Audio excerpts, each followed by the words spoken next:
एक इशू बड़ा महत्वपूर्ण है जिसको मैं आज सदन के संज्ञान में लाना चाहता हूँ। महोदय, 1990 में जनता दल की सरकार बनी थी उत्तर प्रदेश में, और वहाँ एक प्रपोजल भेजा गया था 17 ओबीसी जातियों को अनुसूचित जाति में शामिल करने का, लेकिन वो केंद्र से नहीं होना था, नहीं हुआ। लेकिन उस समय दबाव डाल करके पूर्वी उत्तर प्रदेश के कई जिलों में, गोरखपुर, देवरिया, बलिया, वहाँ ओबीसी के मैं जातियों का नाम लेना उचित नहीं समझता, लेकिन 3 जातियों को जो अनुसूचित जाति का प्रमाण पत्र दिया जाने लगा। जबरदस्ती, भारत सरकार से नहीं हुआ था। फिर वो कालांतर में अपने को गोंड और खरवार लिखने लगे। महोदय, गोंड खरवार जातियाँ ये केवल चंदौली, मिर्जापुर, सोनभद्र में हैं और कहीं नहीं है, आदिवासी हैं, वनवासी हैं। जब वही पार्टी जनता समाजवादी पार्टी के रूप में सरकार में आती है तो वो फर्जी गोंड और खरवार असली गोंड खरवार आदिवासी बना दिए गए, ट्राइबल बना दिए गए। और महोदय, जब भर्ती निकलती थी, चूंकि एसटी का मेरिट नीचे जाता है, तो फर्जी गोंड खरवार बने एसडीएम हो गए, डिप्टी एसपी हो गए, डॉक्टर हो गए, इंजीनियर हो गए, प्रोफेसर हो गए। 2018-19 में एसटी कमीशन का चेयरमैन था। मैंने इस इशू को लिया और ऐसे मुझे कई लोग मिले जिन पर कार्रवाई मैंने इनिशिएट किया, जिसमें एक डिप्टी एसपी जो फर्जी सर्टिफिकेट से बना था उसको बर्खास्त किया गया। महोदय, ये कार्रवाई बस 1 मिनट और लूँगा। तो महोदय, ये बड़ा गंभीर मामला है।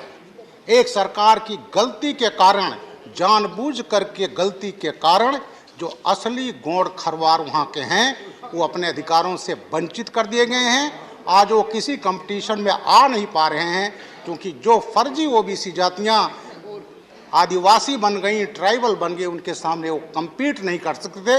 मैं आपके माध्यम से भारत सरकार के समाज कल्याण विभाग, अधिकारिता मंत्रालय और एसटी कमीशन करता हूँ, इसकी एक बृहद जांच होनी चाहिए और जांच होकर के जो असली गोंड खरवार, कोल, पनिका ये हैं उनको न्याय मिलना चाहिए। अन्यथा महोदय, वो हमेशा हमेशा के लिए अपने अधिकार से वंचित कर दिए जाएंगे। बहुत बहुत धन्यवाद महोदय। धन्यवाद।